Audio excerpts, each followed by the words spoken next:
For years, lasers have been a hallmark of science fiction, yet much of our technology today depends on them. Range-finding devices, optical communications, and of course, barcode scanners. The unique characteristics of laser light make all these things possible. However, its use by eye surgeons to reattach retinas highlights them all. Injury can cause the eye's retina to peel away from the tissue supporting it. Without rapid treatment, the entire retina can become detached, causing blindness. Surgeons use green laser light of nearly a single wavelength because that color passes through the eye's lens and vitreous humor without being strongly absorbed, and thus without causing damage. The laser beam then strikes the retina where the tissue strongly absorbs that light, using the high-intensity light to weld the detached retina back into place. The beam's narrowness allows the surgeon to affect only the area of the retina that needs to be repaired, areas as small as 30 microns. How a laser creates light with these three characteristics is a tour de force of engineering. Let me show you. Any glow-in-the-dark toy can illustrate the basic principles of creating laser light. This glows because the zinc-copper-based compound coating the inside can absorb energy from a light source and then later radiate it as light. The light provides energy to electrons in the coating, promoting them to higher energy levels. Once the light is off, these electrons slowly lose their added energy and return to their lower energy ground states. The energy lost is given off as light. A closely related phenomenon lies at the heart of a laser. Let me tell you about the engineering in the very first laser based on ruby. Here I have a tiny piece of ruby and some red colored glass beads. When I shine the blue light on the glass beads, nothing much happens, but shine it on the ruby and it glows red. Unlike the glow-in-the-dark ball, the light appears immediately, and when I shut off the blue light, it disappears.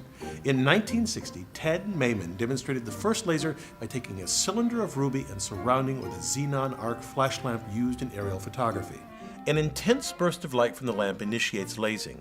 To see how it works, let's look at what happens with a weaker lamp. A flash would promote a few electrons from the ground state to an excited state. They'd lose a bit of energy, fall to a lower energy state without emitting light, and then drop from there to the ground state, giving off a burst of light.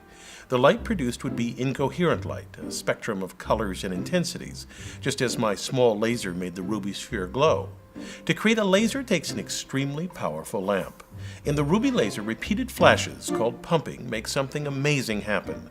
They supply so much energy that a population inversion occurs. Here, more electrons in the energy level just above the ground state than in the ground state. Electrons from a population inversion returning to the ground state release light that starts an avalanche called stimulated emission. The photon produced when an electron decays induces other excited electrons to simultaneously decay and release nearly identical photons. That creates coherent light, meaning that the crests and troughs of every light wave in the beam match up. Now, at this point, we have coherent light, but not yet the other two properties of laser light. To get a narrow beam with all the light rays parallel and of a nearly single wavelength requires an addition to the ruby rod. Mayman silvered the ends to reflect the light within the ruby cylinder. He made the two ends of the rod astonishingly parallel to each other. From top to bottom, the distance between these two mirrors differs by no more than 200 nanometers.